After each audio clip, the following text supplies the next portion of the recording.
Okay, hi everyone. Welcome to our first live session in a long while. I have somebody here that I admire so much, Dr. Dawn Foster. I'll do a quick introduction because I literally have my biro and my pen here to jot things down. Dr. Dawn Foster is the director of data science for the Chaos Project. Love to the Chaos community, where she actively serves as a governing board member, a maintainer, and the working group lead of the data science team. She's a globally recognized open source strategy consultant with 25 years plus of experience analyzing community metrics, governance, and open source program offices. We call it OSPOs. And some of our key professional roles, I want us to go right into who she is before she starts speaking. She's the director of data science at Chaos, of course. Chaos is a Linux Foundation project, if you don't know that already. And she's a to-do group ambassador. By that, it means that she's expanding OSPO awareness in Europe and the UK. She's a board member at Open UK, and she's a co-chair at the CNCF Contributor Strategy Technical Advisory Group. So she also has a PhD. So when you see Dr. Dawn, it's actually a PhD from the University of Greenwich and an MBA from Ashland University. So you can see the wealth of knowledge we're about to dive into. Hi, Dawn. You're welcome. Hello, everyone. Nice. All right. Should we go ahead and get started? Yes, sure. Yeah. Okay, perfect. So this is a big question, right? Can open source fix public governance? I'm not sure that open source alone can fix everything, but I will talk about some of the ways that open source can be part of a broader strategy to improve public governance. And I'm going to talk about your role, all of you listening, in helping open source fix public governance. So I'll start today. We'll do a brief overview of open source and the Chaos project, since a lot of the resources I'll talk about today were developed within the open source Chaos project. I'll also cover a few other definitions. And then next I'll talk about how open source works and how to choose projects that are truly open. And then I'll cover demonstrating the value of your open source efforts to your leadership team, funders, constituents, other stakeholders. And finally, I'll have a few slides to tie all of this together with a few final thoughts and how you can help. So after the presentation, we'll also have plenty of time for more questions. So first, why am I here and why am I the one giving this presentation? I feel like Yiga did a fabulous job of introducing me. I have spent the past 25 years helping companies think strategically about using and contributing to open source software. And a big part of doing that has been using data and metrics to justify or demonstrate the value of various open source efforts. So I've had open source project governance discussions with a lot of open source projects over the years. When I was co-chair of the CNCF Contributor Strategy Technical Advisory Group, we did governance reviews and provided feedback for CNCF projects. And when I worked at VMware, Intel, and other companies, this was a regular topic that I discussed with employees who were leading or contributing to open source projects. I also recently led the effort to transition the Chaos Governing Board to become a body that's elected by our contributors. Now, open source project governance and how it influences sustainability is something I'm deeply passionate about. But in addition to open source projects and companies, I've also been thinking more and more about digital sovereignty and how we support and maintain the open source projects that we all rely on as we work to decrease our reliance on foreign companies for the software used in local governments and used in different regions. Now, for those of you who might be a little bit new to open source, I'm going to start with just a quick definition so we're all on the same page. So open source is code and related resources that are shared under a license that allows for it to be viewed, modified, used, and shared with other people. So the ability to modify and share it with others is what makes open source such a powerful phenomenon.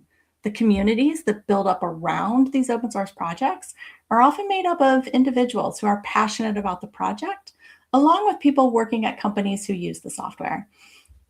Some of the most widely used software in the world is open source. Projects like Linux, Kubernetes, WordPress, Drupal, Python, so many more. Quite a few of these open source projects are housed by popular open source foundations like Eclipse, the Cloud Native Computing Foundation, the Linux Foundation, and the Apache Software Foundation, while other projects are driven by individuals or by companies. Now, one of those open source projects, one that I work on, for those of you who are new to CHAOSS, CHAOSS stands for Community Health Analytics for Open Source Software. It has a huge community of contributors from Africa. We're focused on helping other open source projects become healthier and more sustainable. And as Yiga mentioned, we're an open source Linux Foundation project. So the project started as a place to define metrics and create software to collect those metrics, which we absolutely still do. But we've also expanded our focus into other areas. So we've realized that people sometimes struggle with what we refer to as the tsunami of metrics that are available on metrics dashboards. So many metrics available. So we've started spending more time helping people figure out how to use metrics to drive decisions related to their specific context. So we have active working groups that cover a wide variety of different areas, which you can see on the slide. We have an OSPO, Open Source Program Office working group that might be interesting for some people. We also have a funding impact measurement working group where we talk about funding for open source projects. And some of you might also be interested, we have a UN SDGs working group. And then we also have chapters focused on CHAOSS in Africa. We also have another one in Asia. And of course, we have software to help people gather and analyze metrics about open source projects.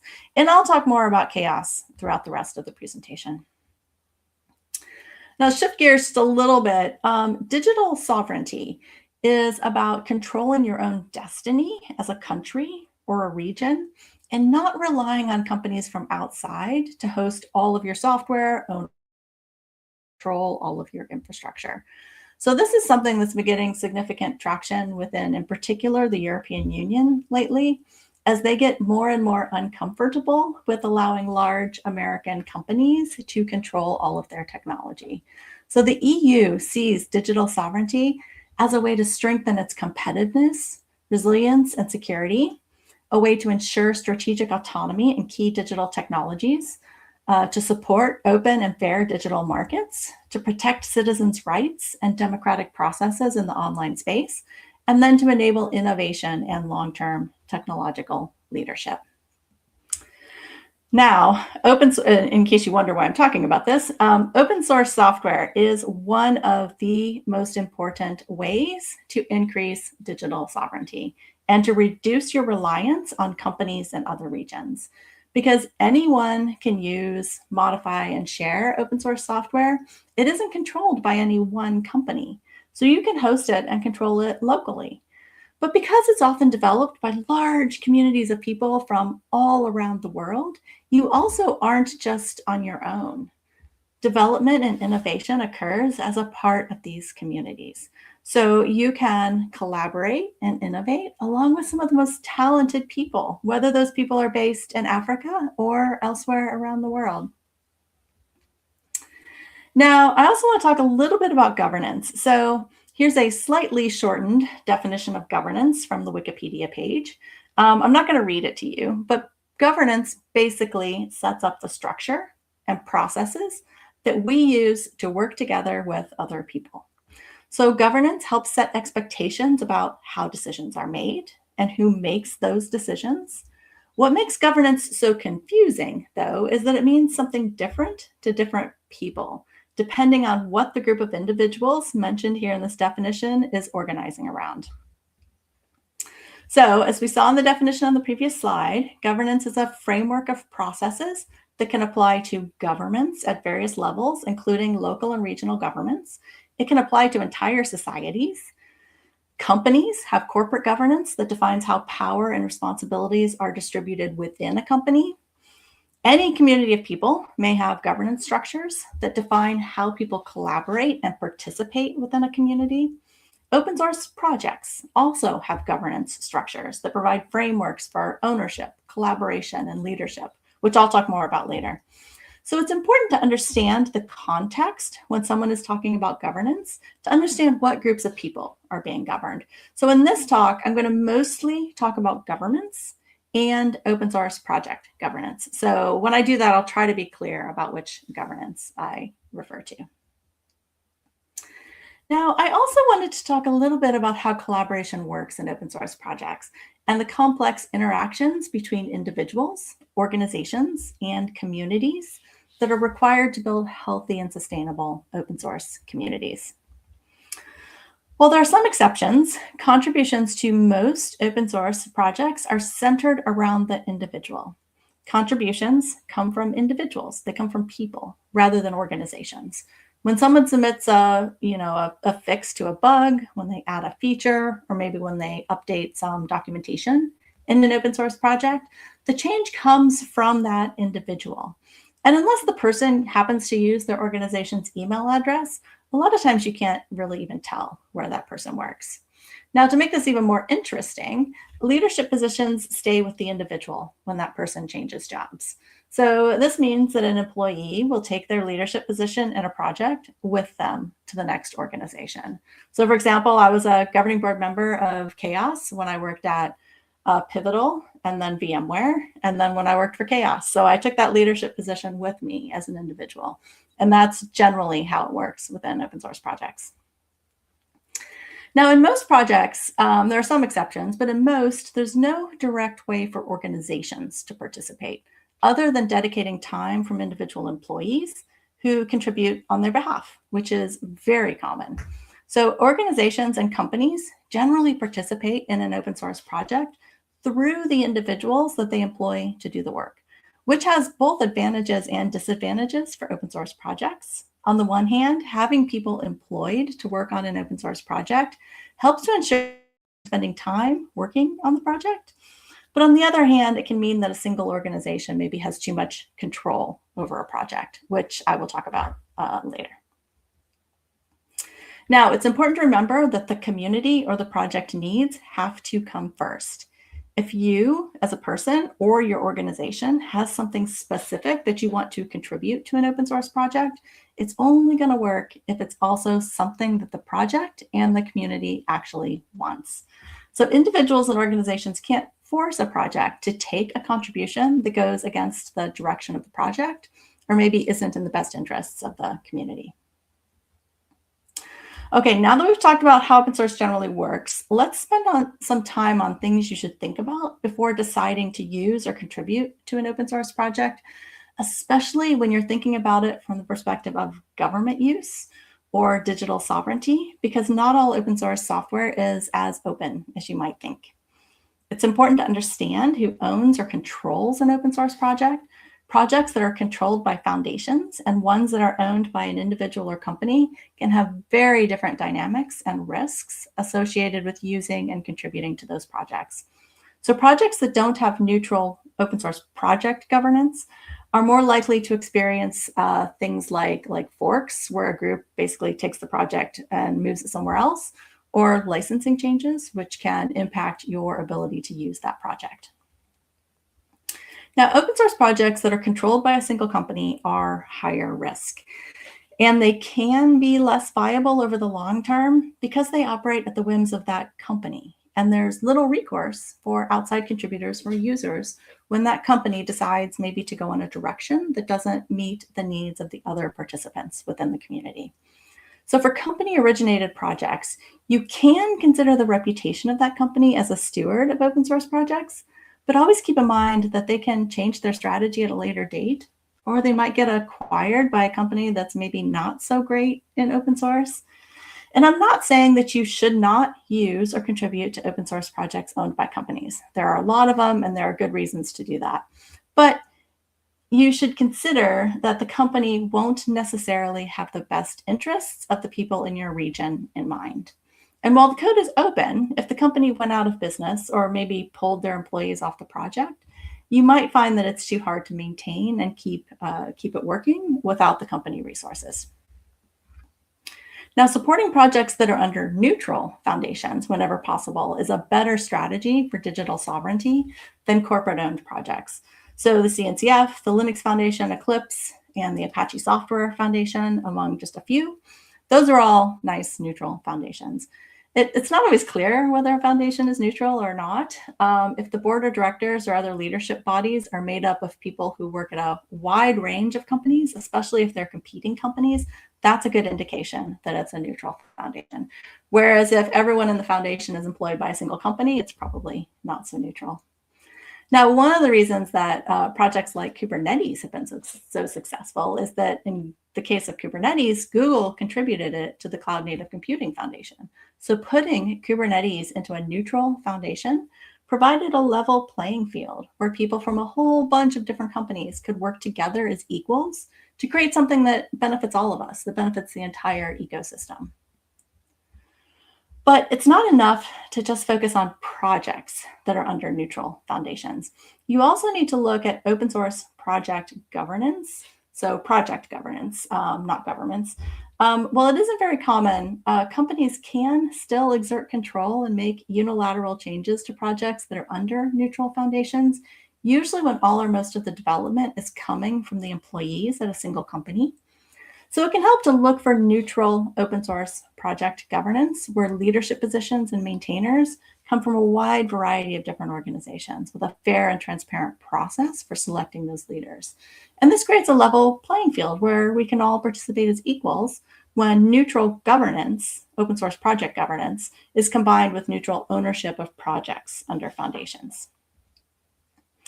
Now, if you want to use and contribute to open source, whether it's done from a government perspective or for your employer, just on a personal perspective, you likely need to show or demonstrate that there's some value in spending time on open source. Now, I'm going to get back to the Chaos Project for just a minute. We recently launched a practitioner guide series. So each guide is focused on a single topic, but the real value of these guides isn't in the metrics, but in how to make meaningful improvements to your work across several key areas. So if you're looking for additional ideas for improving your projects, these guides are a good place to start. We have guides on improving contributor sustainability, organizational participation, assessing viability, research software impact, demonstrating value, and more. Now, I'm going to talk about the Demonstrating Organizational Value Practitioner Guide, which is one of our most ambitious guides so far. So as many of you probably know, if you work in open source, that demonstrating the value of your open source efforts can be a real challenge within many organizations to justify the value of this work to your leadership, outside funders, constituents, other stakeholders, so that the open source work can continue over the long periods of time needed to sustain those open source projects. Unfortunately, open source teams often default to justifying their work by talking about contributions to open source in ways that maybe sound like charity about how it's good for the good of the community, which may resonate with some stakeholders, but not with others. So in other cases, open source teams provide an overview of the work done in open source using numbers of contributions, numbers of maintainers, numbers of commits. However, what that indicates is that people are doing things, they're spending time and effort, but there still isn't a demonstrated return on that time spent. So first, let's talk about this from an organizational perspective. So justifying the work within your organization, regardless of the type of organization you're working in. So the best way to demonstrate the value of your open source efforts is by showing how the work helps your organization achieve its goals. So an organization's leadership has to look across the entire organization and prioritize the efforts that have the biggest overall impact on the organization as a whole. So this means that if you want your leadership to continue to staff and fund open source teams, you need to make the case for why that work is as important or more important than other efforts that are also competing for limited resources. Having a clear open source strategy where you can tell the story of how the open source work helps achieve the organization's goals is the best way for leadership to understand the importance of the work so that you can continue to do it. Now, funding adds an added complexity in some contexts, like universities, academia, public sector organizations. So in some cases, you also need to justify value to outside funders. Open source work within some organizations is often funded by a variety of outside funders rather than coming from internal funds. And in this case, you need to be able to demonstrate the value of your open source work to the people who've already provided funding, but also demonstrate the value to people who might provide funding in the future. And in many cases, this is similar to the corporate context. You need to understand the goals of the particular funder and make sure that the work you're proposing is aligned with the funders within their grant-making strategies, or maybe their open calls for funding. And this is usually in addition to justifying the work within your organization. It's also common to have other stakeholders beyond organizational leadership and funders, where you'll need alignment with their goals, regulations, and mandates. So this is especially true in the public sector with government or not-for-profit open source program offices or other open source teams. You need to think about what other stakeholders might influence your ability to successfully continue your open source work. So one example is for digital sovereignty, which I talked about earlier. The EU sees open source as a key part of their strategy to exercise strategic independence in the digital domain. And this can help organizations provide justification for some open source initiatives to demonstrate the value of their work as part of a broader digital sovereignty effort. But because these additional stakeholders can also impact how you demonstrate the value of open source work within corporate environments, there are government mandates, regulations that impact open source project and the broader supply chain that they're a part of. So this would include things like software bill of materials mandates from several governments, the EU's Cyber Resilience Act, for example. And so compliance with regulations and mandates can also be part of how you demonstrate the value of your work. Now, the Demonstrating Value Practitioner Guide has a framework for helping you think about how to demonstrate the value of your work using a rough formula that uses criticality and project health risk to help you prioritize your open source efforts. So the first step is to determine criticality, which is the key to defining the importance of a project to your organization and aligning it with your organization's overall goals. Because critical projects can be used to help frame an open source strategy in a way that leadership will understand how important it is to continue this work over the long term to ensure that the organization can achieve its goals. And you can start by looking at how your organization depends on any particular project. Now, I just need to make an additional note to avoid confusion, because when I talk about criticality, it refers to how critical something is within a specific organization. And this is unique to every different organization. So this is very different. There's an organization called the OpenSSF, which has a criticality score, which defines the influence and importance of a project within a broader ecosystem of open source software. So it doesn't tell us about how important a project is to your specific organization. So when I talk about criticality throughout the rest of this presentation, this is what I'm talking about. I'm not talking about that OpenSSF criticality score. That's caused some confusion in prior versions of this, this part of the talk. So when thinking about which projects are most critical in a corporate setting, we often focus on how those projects impact a company's ability to deliver products and services to customers. Now, the concept of criticality still applies in university and academic settings, but in different ways. So one area to look at is research software impact. And we even have a CHAOSS practitioner guide on this topic that was developed by Matt German-Prey and Claire Dillon, along with a few others from the CHAOSS community.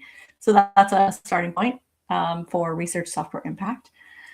Understanding the importance of open source software's role in delivering educational outcomes is another element of determining criticality in universities. Open source program offices, or OSPOs, within universities are also often approached by faculty who need support for things like developing funding applications when open source software needs to be part of that application.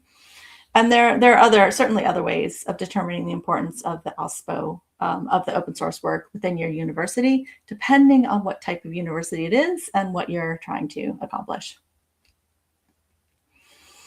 There are additional ways to determine the criticality of open source work in the public sector.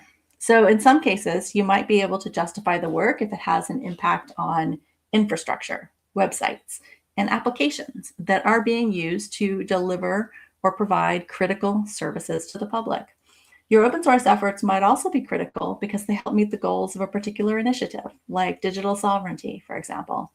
You might also demonstrate value by showing how you help the organization stay compliant with licenses, compliant with regulations and mandates, while also sometimes acting as a competency center that provides other parts of the organization with important updates and policies related to open source usage. Now, the other side of that formula that we talked about earlier is project health risk. So some open source projects are healthier and more sustainable than others. A healthy open source project that's critical to your organization is likely to be a lower priority than an equally critical but maybe more risky project that needs your organization's help to become healthy. And by working to improve project health, you can reduce the risk of using it by allocating resources to improve the project to bring it up into a healthier state. And there are plenty of metrics you can use to think about project health risk. One way that I often think about project health risk is by framing it as a question of viability. Looking at the viability of projects, especially ones that have the potential to impact your organization, is a good first step toward managing risk and reducing the chances of potential disruptions. And this is a really complex topic, and I've done entire presentations just on this topic. But the good news is that we also have a practitioner guide that's based on some work that Gary White from Verizon did within the Chaos Project. And it provides a framework and metrics to help look at all aspects of project health across open source project governance, community, compliance and security, and strategy. And this can be a good way to think about whether a project is healthy, and if not, to think about the potential project health risks for that project across several categories. So for example, a project might seem very healthy when you look at the maybe security metrics, but you might find that there are other issues within the project, maybe from a community standpoint. The viability guide can help make sure you're looking at project health and viability from a more comprehensive standpoint to determine which specific areas within a project might be more or less healthy. But when you're looking at project health risk in the context of demonstrating value, it's more than just determining risk and viability. You need to move into thinking about how you can improve the health of a project as part of justifying the work.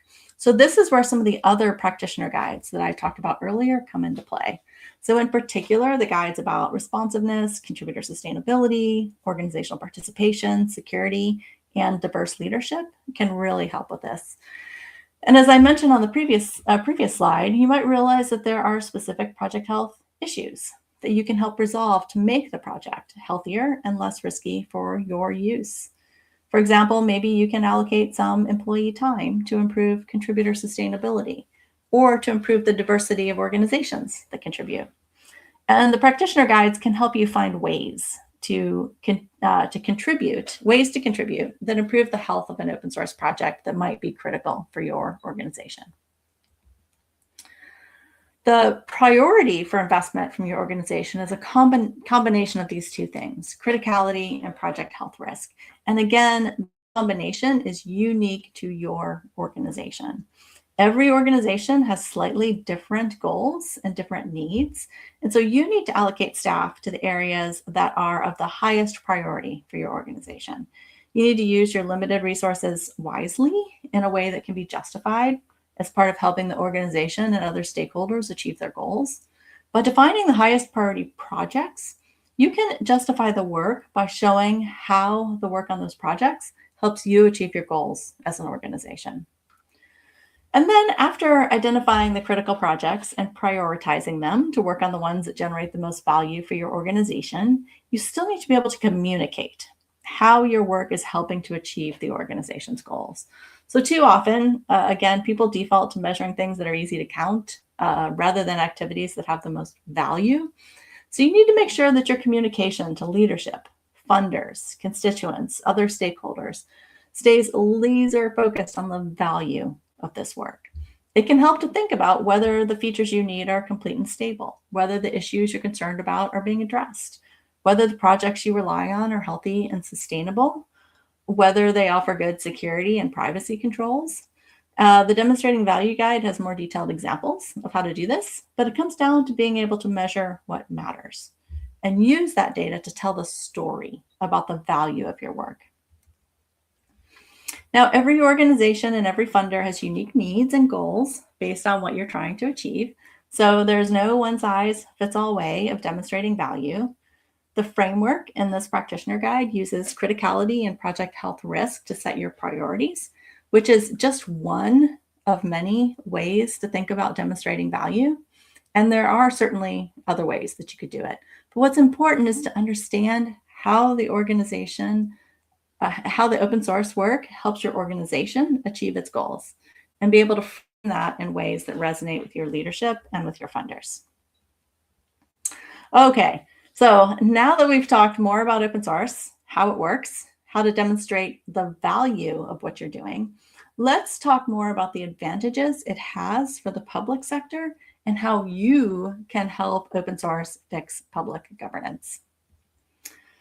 So let's revisit the slide from earlier, now that we've talked more about open source. I mentioned before that open source software is one of the most important ways to reduce your reliance on companies in other regions and gain more control over your technological infrastructure. Because open source is done in collaboration with people around the world, innovation is something that comes with it. So you aren't sacrificing quality by choosing open source software, and it can help you get more independence, as a part of a government or part of a region, and have a little more control over your own destiny. Now, going back to the definition from earlier, open source software is distributed under a license that allows for it to be freely modified, used, and shared. Now, part of being able to modify the software means that you can inspect it. So you know exactly what you're getting and what you're delivering to your constituents. So this transparency means that there's nothing hidden in the software. When you buy off-the-shelf software, you don't know exactly what it's doing. You don't know whether the privacy and security of your constituents is being protected. Open source provides a level of transparency that you just don't get with other types of software. Now, there are a bunch of ways to learn more about how open source can be used in the public sector, but one good way is to read about what other groups are doing. So the UN has a bunch of resources, and I think you might still be able to sign up to watch the Open Source Week proceedings that are online next week. You can also read more about the open source program offices that were created in Kenya and Trinidad. The EU resources can help you think about digital sovereignty and the recommendations that the EU is making for their governments. And all of this can help you learn more about how governments are using open source in public administrations. Now that you know about how open source can be used for digital sovereignty and to increase transparency, along with how to show the value of open source, you can be an advocate. You can tell others about the advantages of using open source, both within your organization, within your government, within your local communities. So wherever you think would benefit from open source, you can become an advocate for open source in those particular groups or communities. One of the best ways to learn about open source is to use it yourself. So projects like LibreOffice and Firefox are things that you can use in your daily life, and they're both open source projects. If you're particularly passionate about a piece of software, you can also contribute to it. Open source projects need all kinds of contributions, not just code. So you can contribute by writing documentation, helping with marketing, organizing events, and organizing meetups, and so much more. So I talked earlier about the CHAOSS project. If you're looking for a nice, friendly starter project to contribute to, here are a few more ways to get involved in CHAOSS. So everyone is welcome to attend any of our meetings and join any of our Slack channels to get involved in our groups, chapters, initiatives, or software projects. So a good place to get started is to join one of our newcomer hangouts, where you can ask questions and have someone help you get started. We also recommend joining our weekly CHAOSS community call on Tuesday, where you can learn more about what we're working on. And also, You can also pick any of our working groups or chapters and drop into their meetings or their Slack channels. In particular, the Chaos Africa group meets either every week or every other week. They meet pretty often. And the link at the bottom of the slide will take you to a page with more information and links to the Chaos calendar where you can find all of our meetings.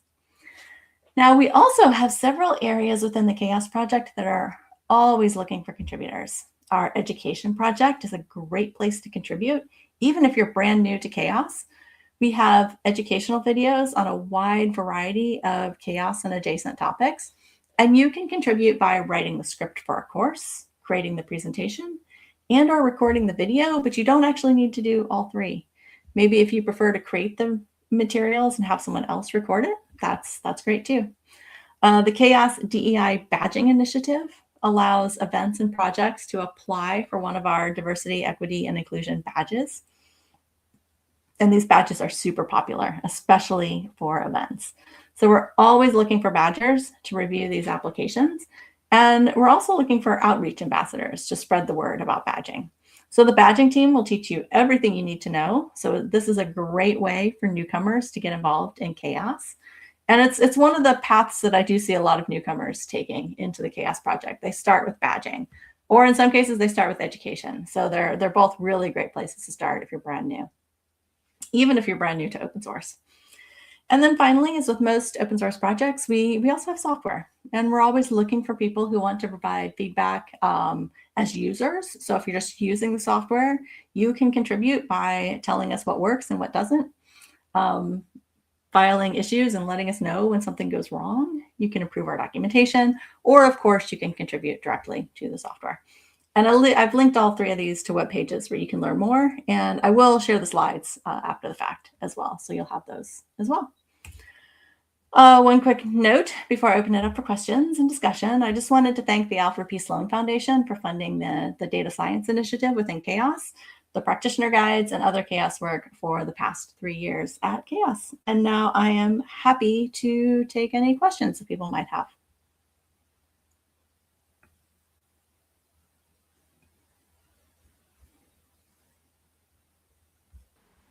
Okay, thank you so much, Dawn. I'm going to have to watch this again. It was so insightful. I jotted down a couple of things. I'm wondering if we have questions from the chat, but I do have questions, and I'd like to ask you a few of them, right? Yes. I think somebody just put something in the chat. Okay, it's not a question yet. Okay, so my question to you would be that through your work as a director of data at Chaos Project, you focused heavily on measuring community health using data. And I'd like to ask, if we were to apply similar frameworks to governments, to communities, beyond open source, what do you think we should measure first, and why should we measure that first? Yeah, so I have a set of about 4 metrics that I like to use first when I look at open source projects. So it's responsiveness, contributor sustainability, organizational participation, and frequency of releases. Now, those may sound really specific to open source projects, but I actually also think that they apply really well to looking at things like government participation as well. So I would say, looking at responsiveness. So how responsive are you to your community of constituents and the people that you're serving? I think responsiveness is really important. I also think that contributor sustainability is important. So are the people who are working on any particular initiative that you're measuring, do you have enough people working on it? Is that work sustainable, or are those people burning out and you're not getting new people contributing to those initiatives? So I think that's an important thing to look at. Organizational participation probably is the, maybe least relevant one in a government context. But I also think it's important, is everyone who's responding and participating to a particular government initiative, do they all work for the government? Do they all work for that same organization within the government? Or do you also have people working and collaborating from different organizations with different perspectives? Because I also think that's important. And from a release standpoint, how often are you getting things out to your constituents? Whether that's communications that need to go out, whether that's software that they need to use to perform some task with your government, whatever it is that your particular group is working on. I think measuring how often you're doing that and how often you're serving your community is also important. So that's where I would start. Thank you so much, Dawn. I think that for me, the one thing that stood out to me you talked about is how often are you getting things to your constituents? Because here in Africa, sometimes people tend to be doing the work, but they're not carrying the constituents along. So there's a breach in information. There's a gap. There's an information gap, and sometimes you realize that the government is actually doing this work, but they never really talked about it. And then by the time they talk about it, people are worn out with complaining and it's over to the next problem. So I think bringing that from open source into governance, public governance will be a great thing to do. I have another question, but by the way, on YouTube, a couple of people are, impressed, super impressed. Of course, it's done. You're going to be impressed with that presentation.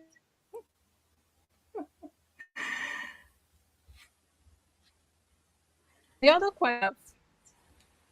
question, sorry, my internet almost took me out. The other question that I have actually will be that it will be more region specific across Africa, because sometimes I tell people on talks that when you're building for Africa, you have to understand the nitty-gritty of how, the continent works and operates. And many regions, particularly across Africa, are still learning and building, around open source, around technology. So I would ask that, and because I've been a part of Chaos and I know about, the accessibility projects, the DEI projects, I think I want us to shed more light on that and to, I'd like to ask if you were building a governance initiative from the ground up in context and in places like Africa, what with your vast knowledge in the open source ecosystem, what would you prioritize, taking from the kind of projects that we do around in Chaos Africa, right? What would you prioritize for African projects working on public governance? If that makes sense. Yeah, it does. And there are some things that I would prioritize. So, one of them, and I think you get this by having, people from Africa work on African projects. You understand some of the connectivity challenges. So there are, in many countries in Africa, challenges with staying connected. I'm in meetings all the time with people from Nigeria and other places across the continent, and maybe their internet drops out, maybe they lose electricity. There are some unique challenges, I think, when you're talking about and working in Africa. And I think that a lot of the assumptions that many of us make as technologists don't necessarily apply. So you can't necessarily assume that people are always connected 24 hours a day, 7 days a week. So I think what I would prioritize is building software and services that take some of those unique challenges that you have into account, so that you're making it easier for people to work with your technologies in a way that works when you maybe lose connection or have a slow connection, or can't charge your device right away. There's loads of challenges, and I think taking that approach first, rather than, if you look at the software that, Microsoft and Google and the big American tech firms put out, it all assumes that you're just connected all the time.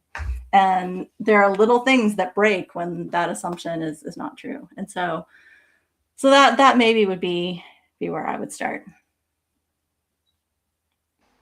Okay, thank you so much, Dawn. I think you touched on the core things, the two key things. I mean, just right on this call, my internet's almost threw me out. So yes, please build for an Africa that is able to use the internet and has all of these issues. So Leah is asking from the chat, how can project maintainers balance funder expectations with community-driven objectives when defining success metrics?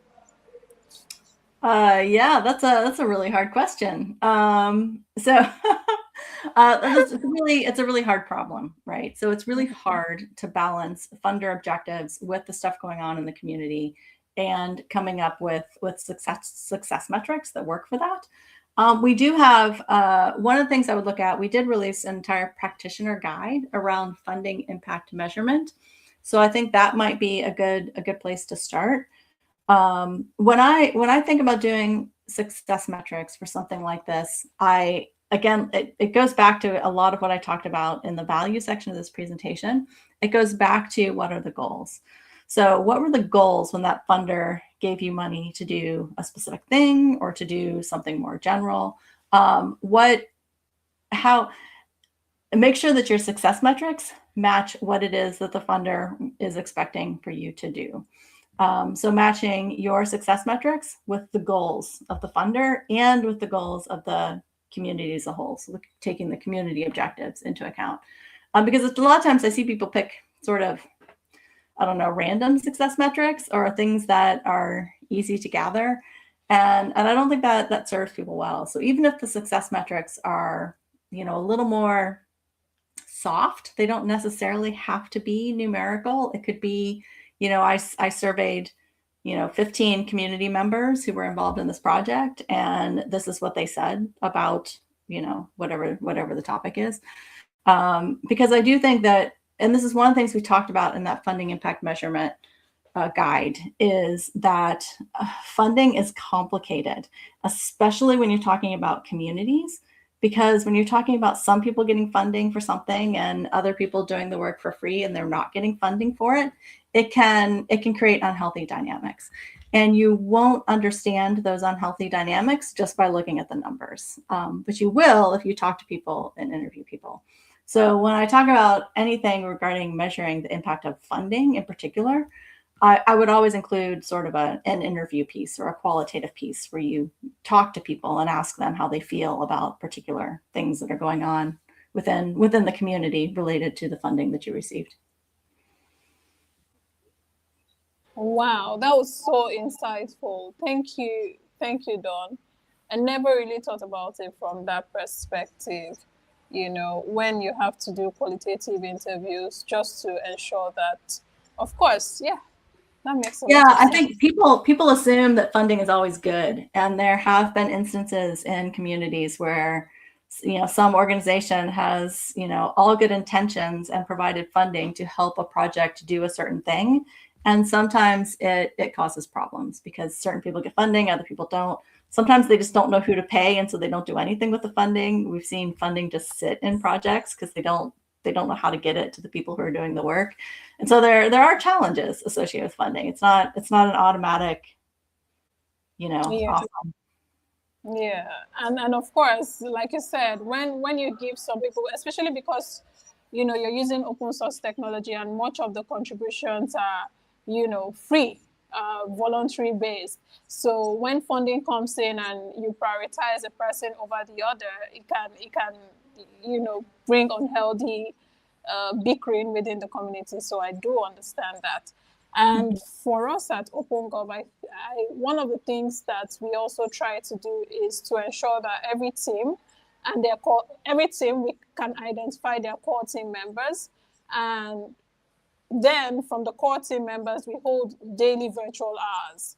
So that helps to keep the team small, but also make sure that everybody that is within the team is able to contribute effectively and know what the input is, because sometimes it's not very easy to measure no code contributions, right? Because most people don't know how to use GitHub. So it's also trying to marry all of those things together. So yeah, great insights, Dawn.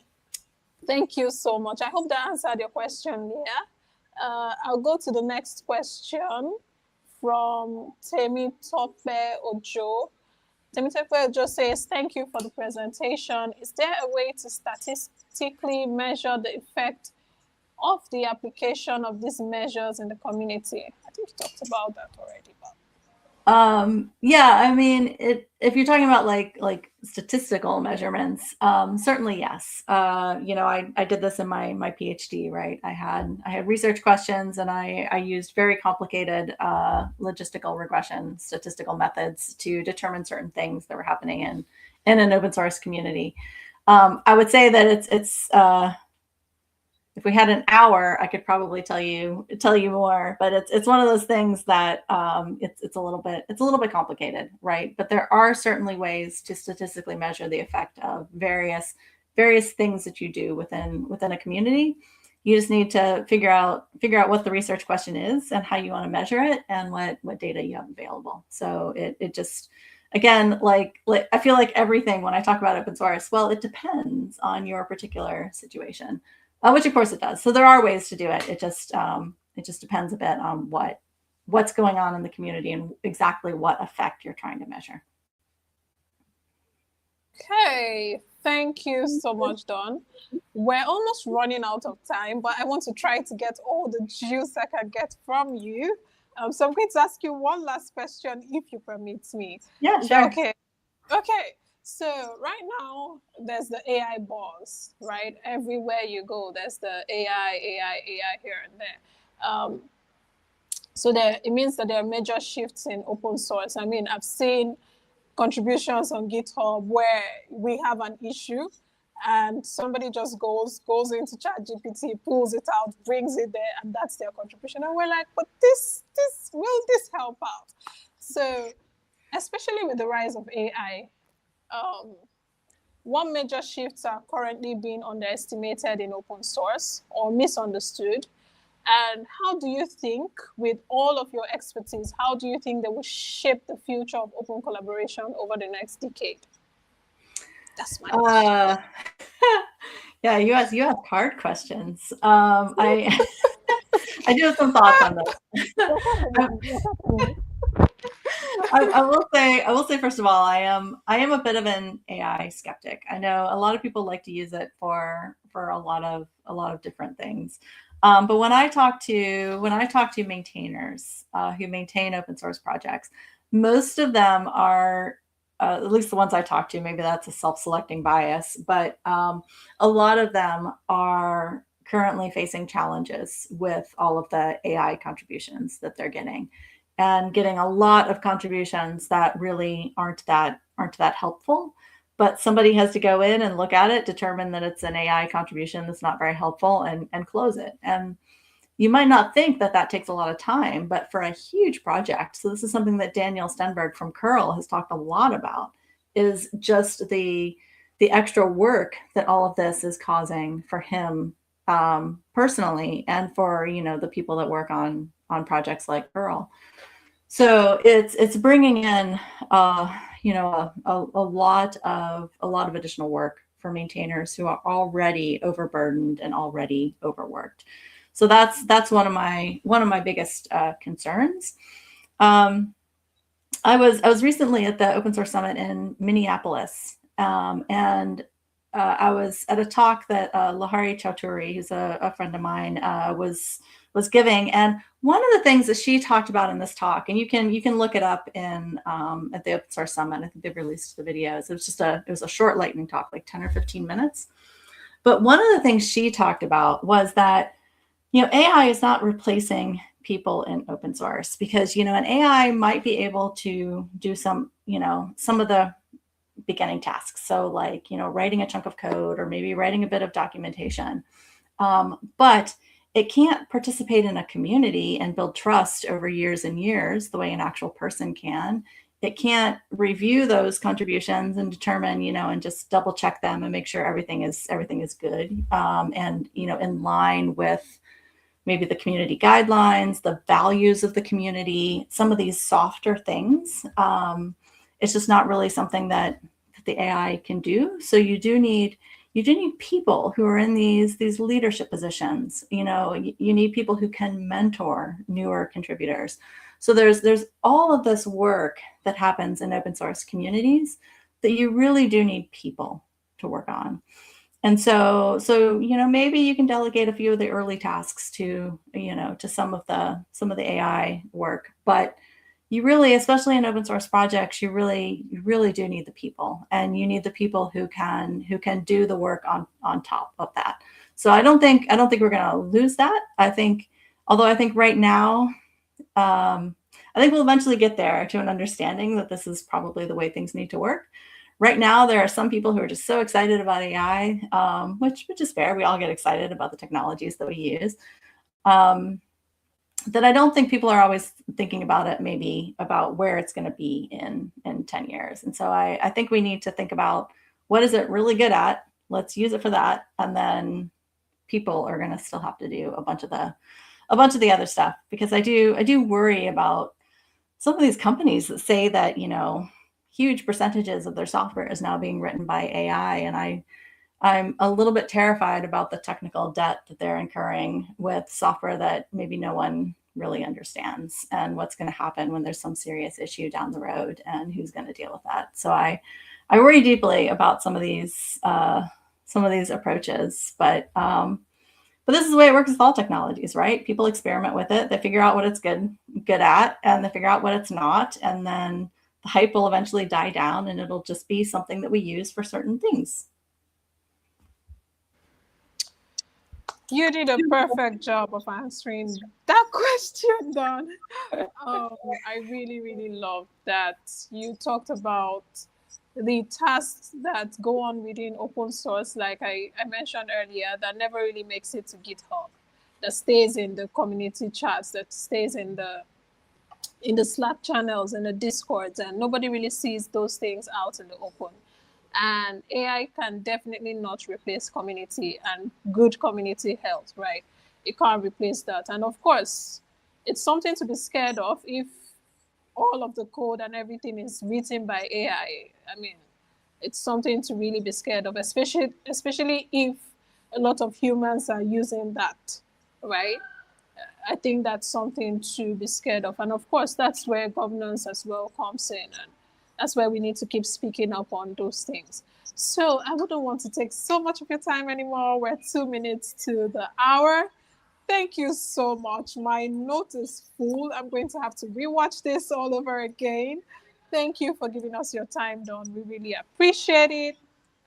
Thank you for sharing with us today. I'm sure the community is super excited, and I've learned so much from you. And yes, yay to the chaos community, always.